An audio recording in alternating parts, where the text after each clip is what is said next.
So, in the idea of hiding in plain sight, this is about the origin.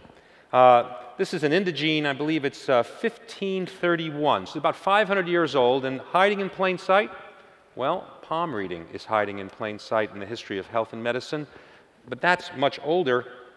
Here is physiognomy. It used to be believed by medical scientists that the shape of your face and your countenance determined essentially what your personality and characteristics were. And this book is colored, hand-colored from 1531. And we're not talking about a few here. I don't know what's going on with this person, but clearly you can see they're not happy. We're going to have to call the Surgeon General there. So, palm reading and physiognomy. This is a Brunschwig.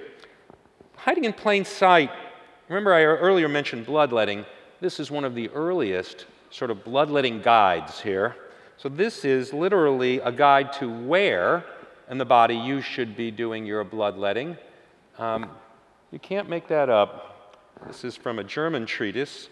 You follow that up with exactly where to puncture the body here.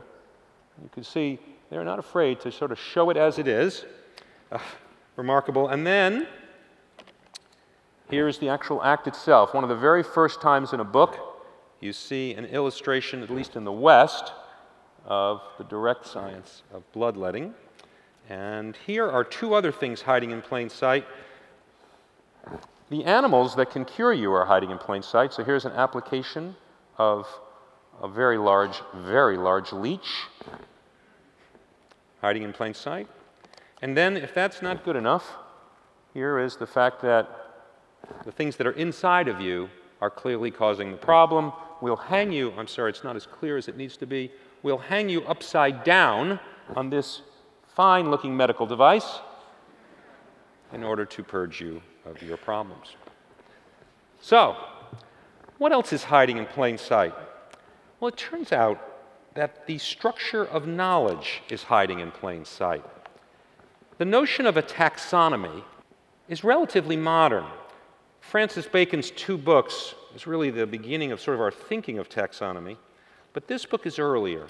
This is the idea that you can take all of knowledge and you can put it in sort of an order. In other words, not just data, but the idea of knowledge having a structure is a relatively modern concept. This is a 16th century book which shows for among the very first time the idea of organizing knowledge. And this is Cosmographia. And then what I've done here is I brought medicine. So you can see, oh, this is jurisprudence. Here we go. Well, this is all of medicine. Everything known about medicine in the 16th century in the West, this book is produced in France, is in a chart. A little sense of what's in that. And you can see it's in French. Literally everything known about medicine in the world for the first time is organized. This notion of a taxonomy, which we take for granted, is the idea that hiding in plain sight is a structure to knowledge. Not just knowledge itself, but that it actually has a structure. Once knowledge has a structure, we can start to fill it in, we can start to think differently about it. So it has been hiding in plain sight. Of course, the classic hiding in plain sight is the early microscopic images. Earlier I showed you a hook, but today I'm going to show you among the very first images of protozoa to appear. This is around 1716 here.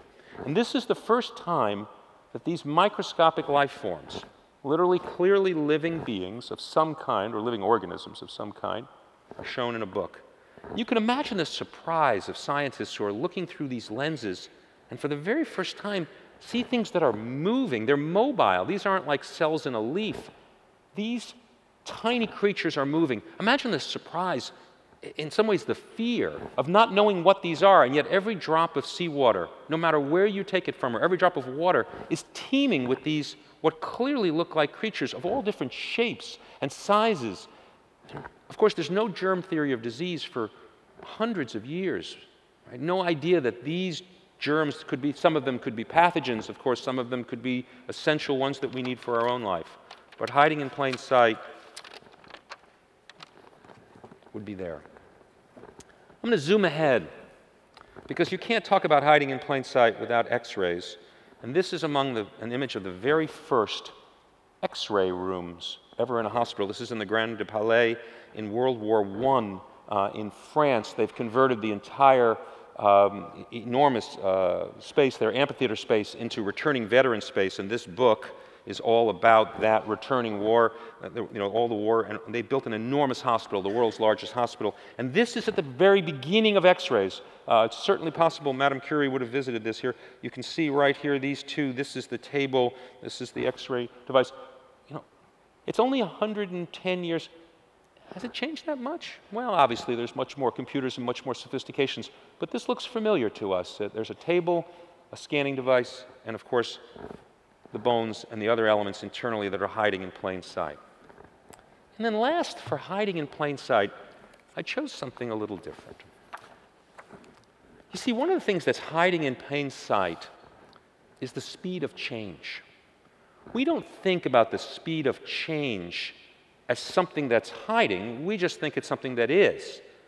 But because we rarely step back to look at the pace of change, we rarely get a sense for the speed of it and its accelerating nature in our modern time. This is a promotional book done in 1940 for Life magazine. Life magazine was a sensation when it was started being printed in 1937. And 3 years later, the editors of Life magazine did this enormous book where they showed all of the speed of change between 1900 and 1940. Okay? This entire book is all about how fast America and the world is changing. Read this. Education since 1900. Today, the grammar school boy can discover more about his world than Magellan. The high school lad perhaps more than Benjamin Franklin. And the college stripling could give lessons in physics to Michael Faraday. The idea that this is talking about an index of expanding American mind is at the turn of the century there were 1.4 million high school graduates. By 1920, there are 19 million high school graduates. The speed of change, ladies and gentlemen, is we don't talk about high school graduates. We barely talk about college graduates. It's changing so fast as we watch it. The speed of change is probably the biggest thing hiding in plain sight. Thank you very much.